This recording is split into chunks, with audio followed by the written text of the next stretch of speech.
ನಮ್ಮ ಒಂದು ವ್ಯೂವರ್ಸ್ ಒಬ್ಬರು ಅಂದರೆ ಪೈಪಿಂಗ್ ಥ್ರೆಡ್ ಪೈಪಿಂಗ್ ಕೊಡೋದು ಯಾವ ರೀತಿಯಾಗಿ ರೆಡಿ ಮಾಡ್ಕೊಳೋದು ಅಂತ ತೋರಿಸಿ ಅಕ್ಕ ಅಂತ ಹೇಳಿದರು. ಹಾಗಾಗಿ ವಿಡಿಯೋ ಅಪ್ಲೋಡ್ ಮಾಡ್ತಾ ಇರೋದು. ಸಿಂಗಲ್ ಟೆನ್ಷನ್ ಹಾಕಿದ್ದೀನಿ ನಾನು, ಅದು ಡಬಲ್ ತೆಗೆದು ಅದು ಒಂದು ಸಿಂಗಲ್ ಹಾಕ್ಕೊಂಡು ಒಂದು ಕ್ಲಾತ್ನ ಈಗ ಕ್ರಾಸ್ ಕಟ್ಟಿಂಗ್ ಹಾಕ್ಕೊತಾ ಇದ್ದೀನಿ. ಕ್ರಾಸ್ ಕಟ್ಟಿಂಗೇ ಹಾಕ್ಕೊಳ್ಳಿ.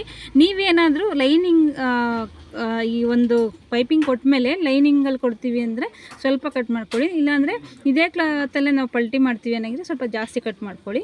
ಈಗ ಒಂದು ಸೈಡಲ್ಲಿ ಇಟ್ಕೊಂಡು ಮತ್ತು ಇವಾಗ ಥ್ರೆಡ್ ಪೈಪಿಂಗ್ ಏನು ತೊಗೊಂಡಿದ್ದೀವಲ್ವ ಅದನ್ನು ಸ್ವಲ್ಪ ಸೈಡಲ್ಲಿ ಒಂದು ಸ್ವಲ್ಪ ಫೋಲ್ಡಿಂಗ್ ಮಾಡಿಕೊಂಡು ಸ್ಟಿಚ್ಚಿಂಗ್ ಹಾಕ್ಕೊತಾ ಹೋಗಿ ಒಂದು ಟೆನ್ಷನಲ್ಲಿ ಹೋಲಿರುತ್ತಲ್ವ ಆ ಸೈಡಿಗೆ ಥ್ರೆಡ್ ಬರಬೇಕು.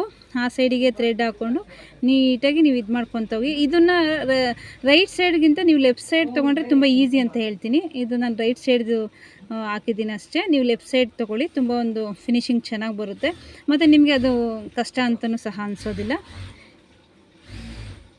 ಇದನ್ನು ಒಂದು ಪೈಪಿಂಗ್ ಕೊಟ್ಟಿದ್ದಾದ್ಮೇಲೆ ನೋಡಿ ಈಗ ರೆಡಿ ಆಯ್ತಲ್ವ ಈ ಒಂದು ಕ್ಲಾತ್ನ ನಾನೊಂದು ಕ್ಲಾತಿಗೆ ಹಾಕಿ ನಿಮಗೆ ತೋರಿಸ್ತೀನಿ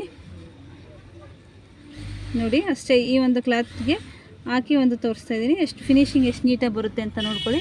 ಒಮ್ಮೆ ಟ್ರೈ ಮಾಡಿ, ಬಿಗಿನರ್ಸ್ ಆಗಿರ್ಬೋದು. ನೋಡಿ